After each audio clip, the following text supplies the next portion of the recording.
د میدان وردګ ولایت اړوند سیندیزې حوزې له لوري د سید آباد ولسوالۍ په تنګي دره کې د 248 امریکایي ډالرو په لګښت د سلګونه مترو په اوږدوالي استنادي دیوالونو چارې د اسلامي امارت د لوړپوړو چارواکو او د ولایت د مسؤلینو په شتون کې پیل شوې. دغه پروژه چې د اوبو انرژي د وزارت لخوا څخه د پی او مؤسسې په همکاري باندې د میدان وردګو د سیندیزې حوزې د تر سرپرستي لاندې د سید آباد د تنګي په سیمه کې د شیخ آباد قري او د تنګي سیمه ته کومه پروژې منظورې شوې دي دا استنادي دیوالونه دي او څه د پاسه 2,48,000 ډالر ارزښت لري. په سلهاو متره دیوالونه دي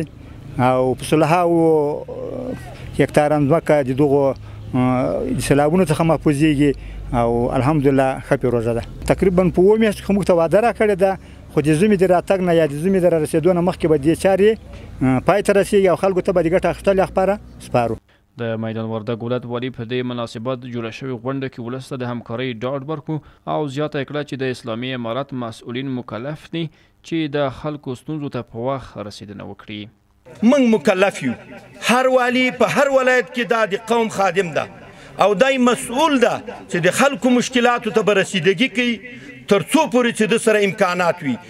د سیمې اوسیدونکي هم خوښ دي چې ورته د کار زمینه برابره شوي خو له اسلامي امارت غوښتنه کوي چې نورې ورته پروژې هم عملي کړي. دا موږ ته ځکه ډېرې ګټورې ځکه چې بلکل متصل هغه یا 2 میاشتې دا ویله بنده وه او موږ دا خلک بعضې مهاجر شوي د خوند موږ د برسېره یو بند غواړو چې دا بند راته جوړ شي. خوشحاله خو ډېرې د اسلامي امارت نه ډېر خوشحاله چې دغه زمینه یې د خلکو ته مساعده کړې او دغه د کانال کې تقریبا د 80 نفر په تعداد باندې کارګر کار کوي او د خپل وطن کې د خپل کار باندې مصروف دي. دا غوښتنه ده چې د خپل وطن کې خلک د کار زمینه مساعده کوي او د خپل خلک د غریب خلک په خپل وطن کې مصروف شي. د یادولو ده چې په دې وروستیو کې په هیواد کې د اقلیمي بدلونونو له کبله سیلابونو خلک له ځاني او مالي زیانونو سره مخ کړي دي.